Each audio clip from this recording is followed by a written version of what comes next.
My name is Kale Arden. I am 18 now. But when I was 13, something happened on my birthday that changed everything. I had my birthday party in our backyard in Franklin, Tennessee. Almost 30 people came. Most of them were my sister's cheer friends and their parents.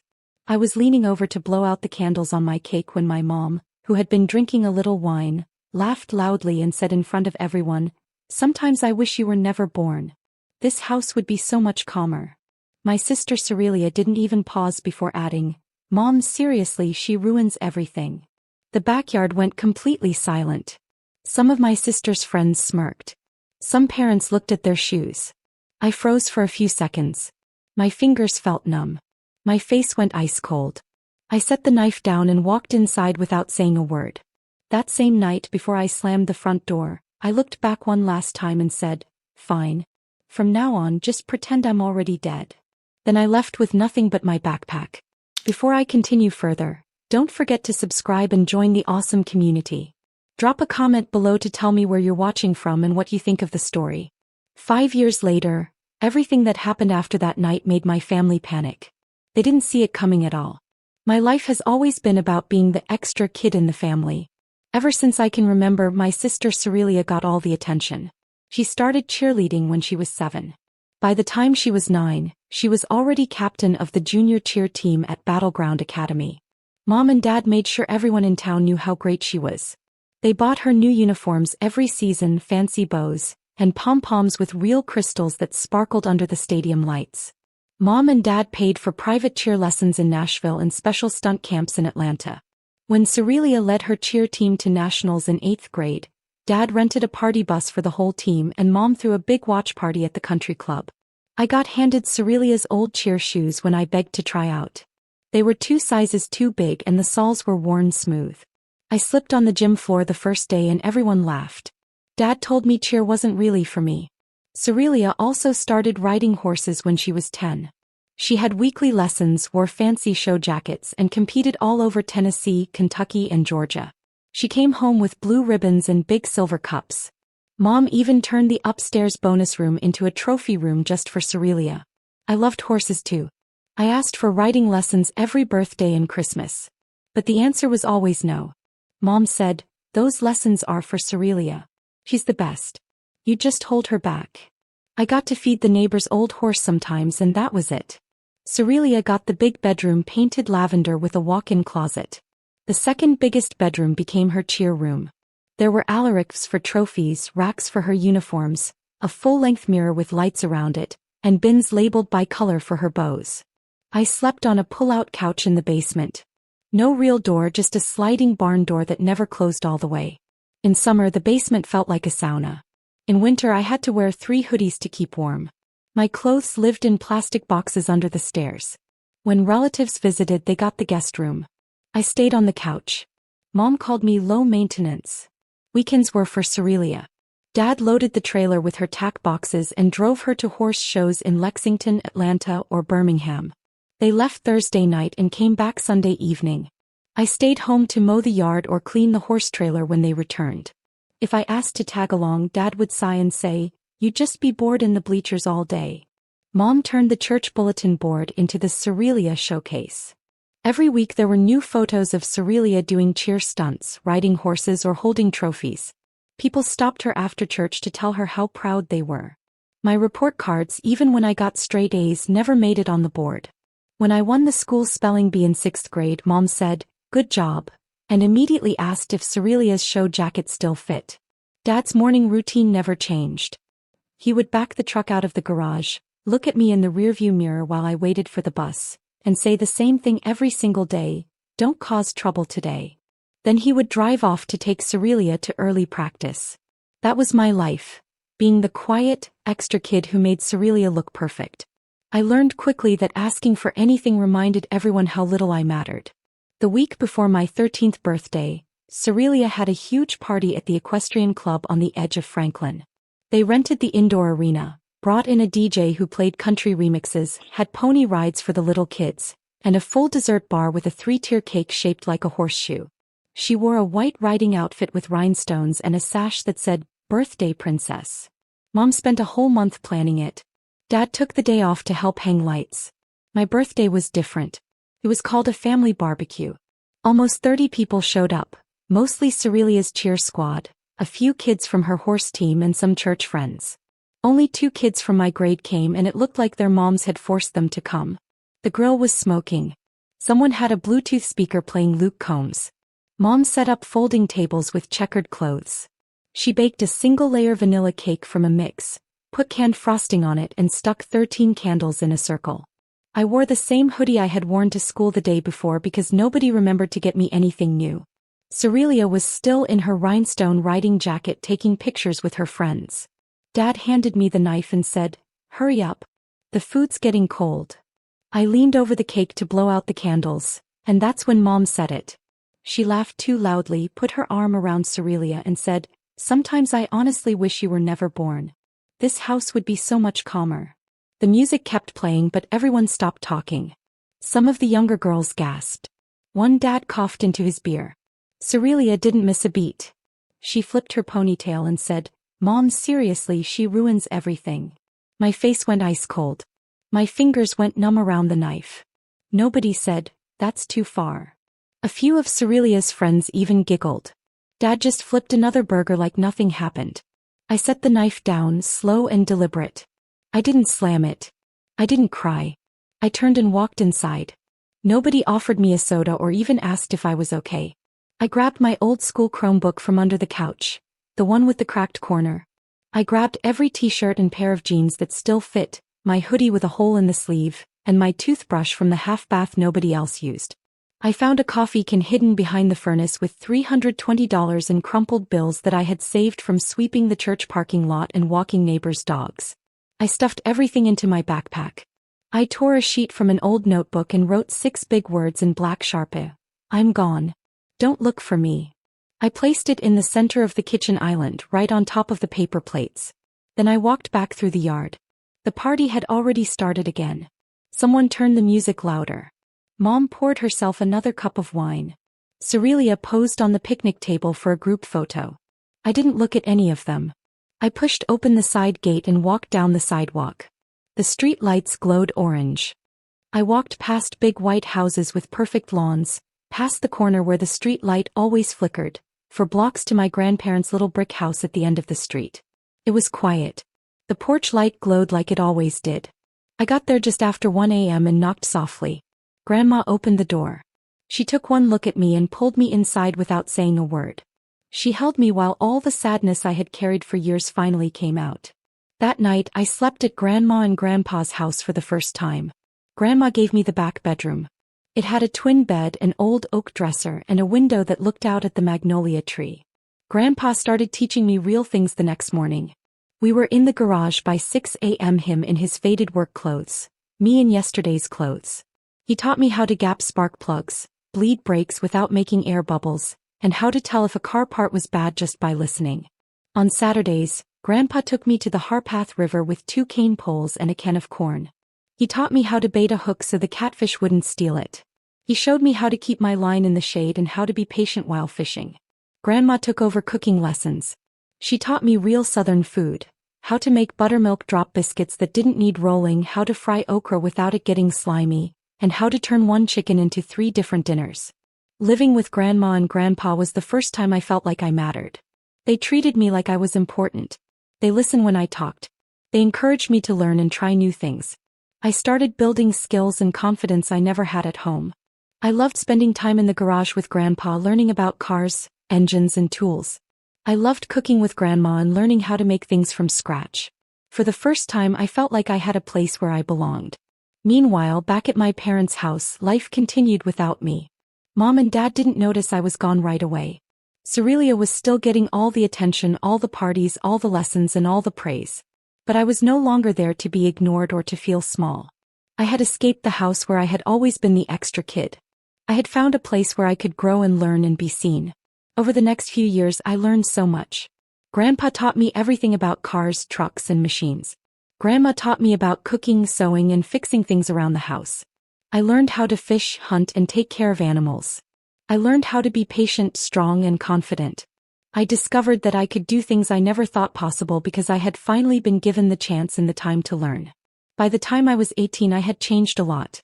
I wasn't the quiet, extra kid anymore. I was strong, smart, skilled, and independent. I had learned how to work hard and take care of myself. And most importantly, I had learned that my worth was not determined by anyone else. Not my mom, not my dad, not my sister.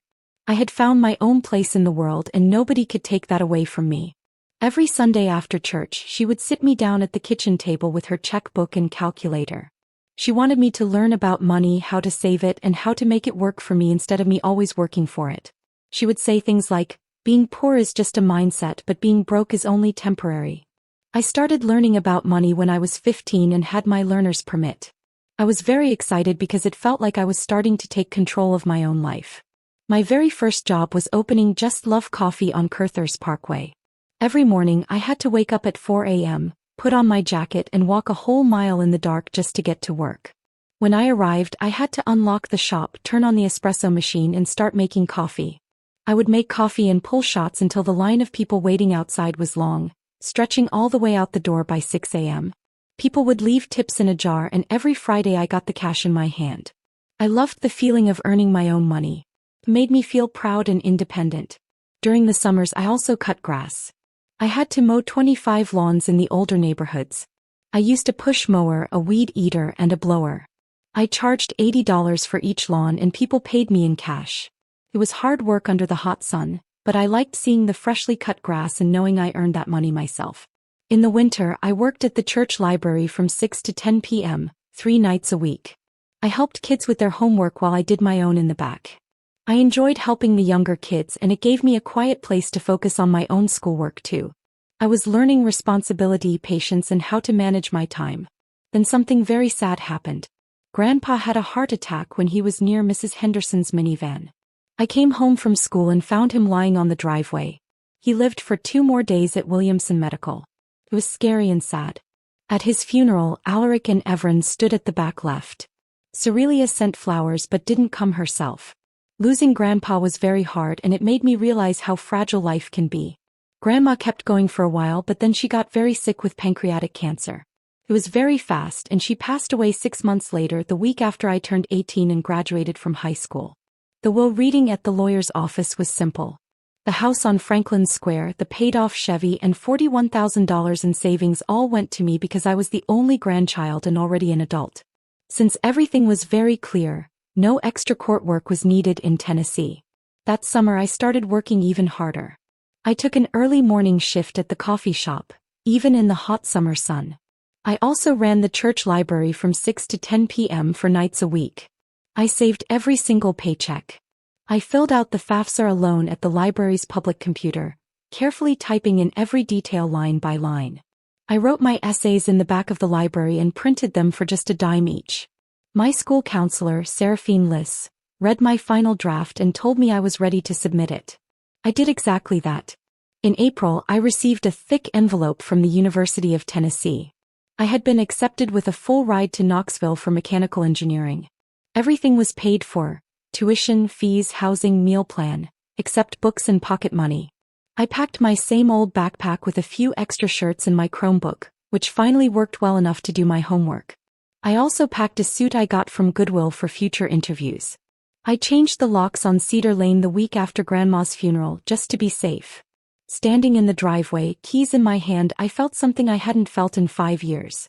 5 years of hard work, determination, and responsibility had turned into a real future that I built with my own hands. Not a single person who shared my last name had anything to do with it. That summer I finally felt like I could breathe. I had the house to myself, the acceptance packet on the kitchen table, and a countdown on my phone. 47 days until move-in day at college. I was working double shifts, saving every dollar, imagining dorm life, new friends, and a campus 3 hours away where nobody knew my last name. Then one random Tuesday evening, my phone buzzed with a notification I hadn't seen in 5 years. Mom had created a brand new group chat called Arden Carver Wedding 2025. The first message was a 30-second video. In the video, Cerelia was on one knee in a big sunflower field outside Lapper's Fork. Kalen Carver. He had a cowboy hat, a confident smile, and 190,000 TikTok followers. He held out a shiny ring that caught the golden sunlight perfectly. She screamed and jumped into his arms. He spun her around and a drone pulled back to show the whole field. The caption said, "She said yes to forever, y'all." I stared at the video longer than I should have. Then the messages started pouring in. Mom wrote, "God is so good. We are so blessed. The wedding is set for next June at Southall Farm. Big barn, 200 guests, flowers on the ceiling, a live band, fireworks, the whole dream. The budget is $200,000. We want every family member to help. Kale, you own Grandma's house free and clear. We want you to contribute $18,000. I sat on the tailgate of Grandpa's old Chevy, holding my iced coffee, sweating, and reading the message like it was written in a language I didn't understand. 10 minutes later, Zephyr pulled up in his Jeep for our usual Tuesday night drive-in movie. He looked at my face, saw something was wrong and turned off the engine. "What happened?" he asked. I handed him my phone without saying a word. He scrolled through the messages, his jaw tightening. When he got to the part that said, "Sometimes I honestly wish you were never born," he handed the phone back. He said, "They really typed that out again in front of everyone." I stared at the screen until the words blurred. I opened the chat and typed a single word, "No." The typing bubbles appeared, disappeared, and reappeared. I typed, "Mom, this isn't a request." "Cerelia, are you serious right now?" Mom sent another longer message. Word for word, it said the same thing she had said when I was 13. "Sometimes I honestly wish you were never born. This house would be so much calmer." I felt my chest tighten like someone had punched me. Zephyr just watched me quietly. I didn't cry. I didn't yell. I went through every app on my phone. Contacts, Instagram, TikTok, Facebook, Messenger, Snapchat, Cash App, Venmo, and blocked them all. Took me under 4 minutes. The group chat disappeared from my phone as if it had never existed. I looked at Zephyr. He nodded, pulled me into a hug and held me while the sun went down over the rooftops of Franklin. That night, I moved my old phone number to Google Voice so all calls went to voicemail, and I bought a new SIM card at Walmart for $20. I slept better than I had in years. The next morning, I woke up to 53 missed calls from private numbers. I didn't listen to a single voicemail and deleted all of them. By noon, cousin texts started coming in. "Mom is crying non-stop. Cerelia is devastated. $18,000 isn't even that much since you own a whole house." Cerelia posted her first TikTok that afternoon. She held up a childhood photo Mom always used and cried on camera. Mascara streaked down her cheeks. Sad music played in the background. She told everyone I refused to help pay for the wedding. By the end of the day, her video had 3 million views. I didn't watch it. I didn't respond. Some doors once closed you nail shut from the inside. That's exactly what I did.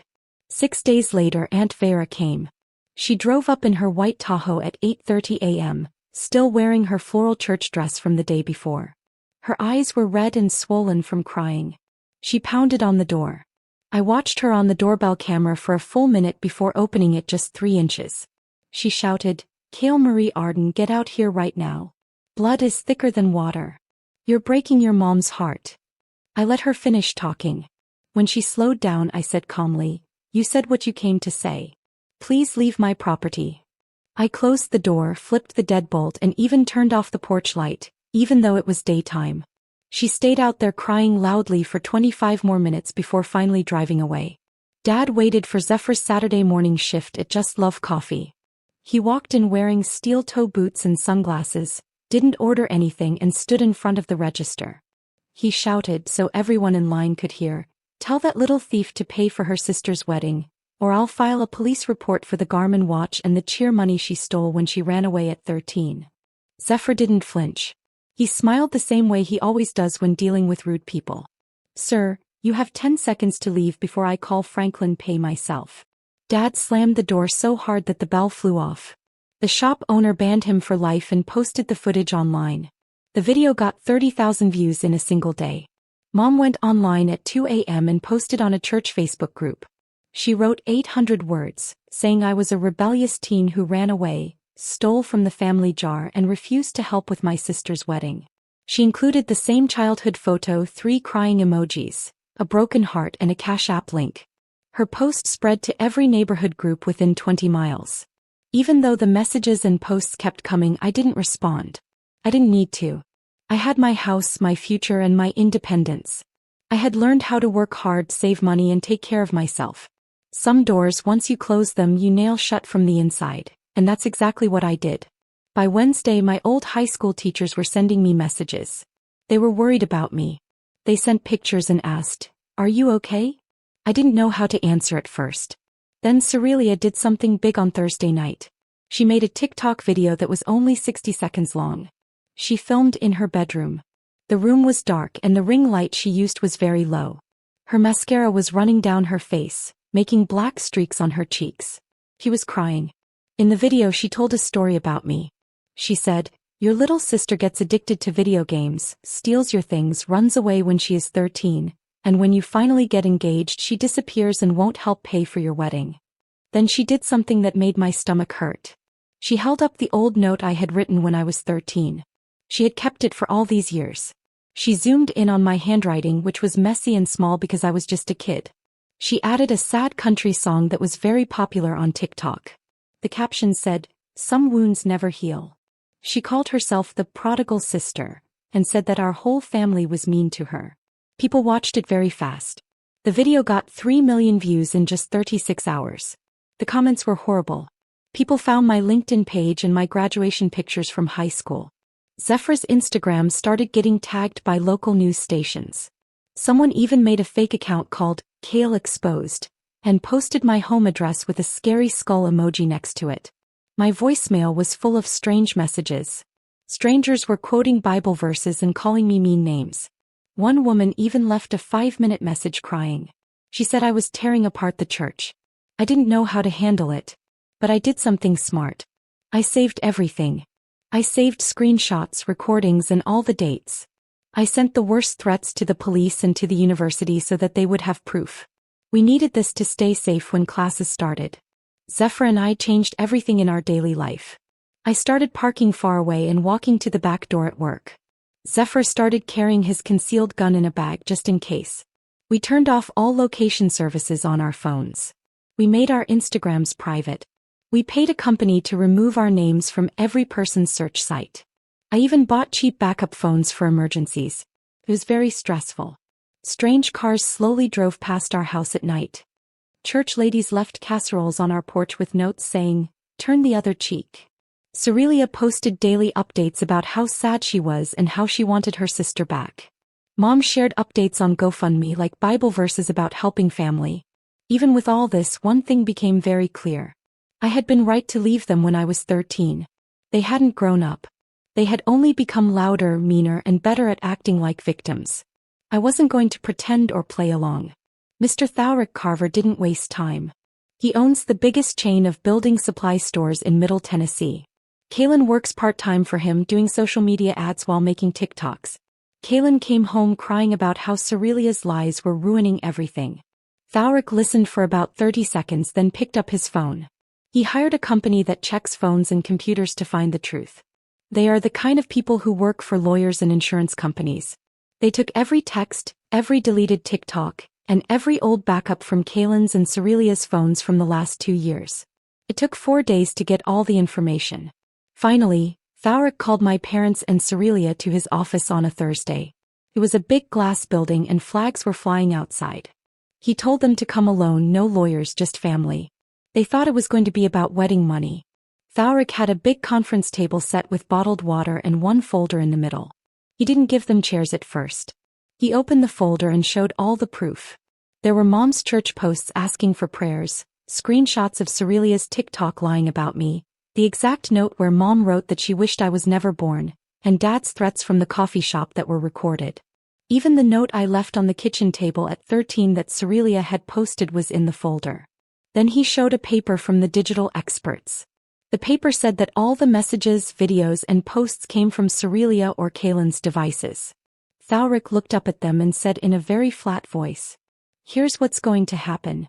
Cerelia, you will post a full public apology video on TikTok within 24 hours. You will read a script I approve. You will say you lied about your sister stealing, running away, and everything else. You and your parents will no longer take any money from Kale. The wedding budget is now all on you. If the video isn't done by tomorrow night, the wedding is off. Kaylin will lose his job and truck. I will make sure every vendor knows exactly why. Second option, you walk away now and figure out your own wedding." Cerelia started crying. Mom jumped in and said they should forgive and work it out.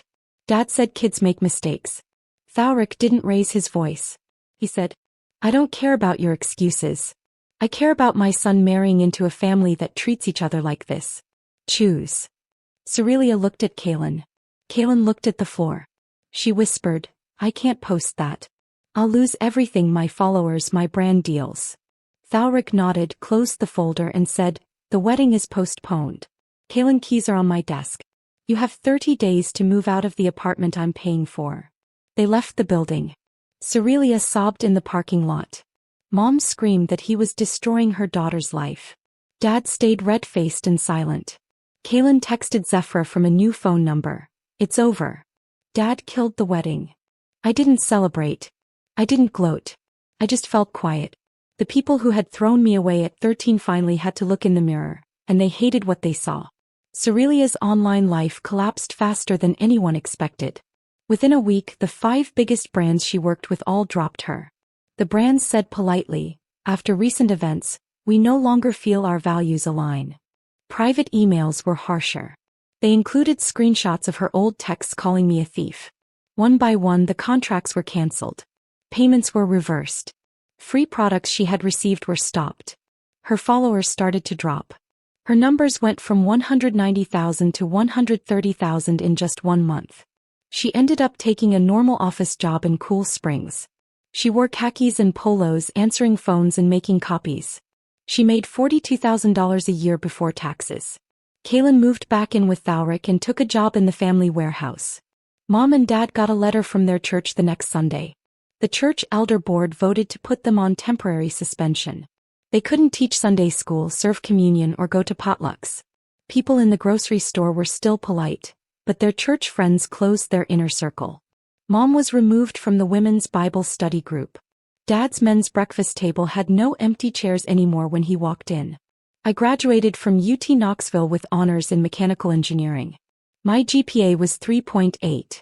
I had a co-op at Oak Kaylin National Lab and a full-time job offer even before graduation. Zephra proposed the night of my graduation with a ring he designed himself. We got married the next spring in a small chapel on the Harpath River. Only 40 guests came. College friends, coworkers, and a few neighbors who had watched me grow up. We had white folding chairs and wildflowers. I picked barbecue from Martin's for dinner. I wore Grandma's pearl earrings and smiled a smile I finally recognized in the mirror. Not one Arden was invited. I sent one extra envelope anyway, a simple thank you card to Mr. Thowrick Carver with a photo of Zephra and me cutting our small cake. Inside I wrote, "Thank you for showing me that real family isn't always the one you are born into. Sometimes blood isn't thicker than water. Sometimes the people who choose you, who stand by you when the whole world is screaming lies, are the family that matters." I learned that the hard way at 13, rebuilt my life on it and never looked back. Today when I sign my name Kale Halt, I don't feel like a spare kid anymore. I feel like the one who matters.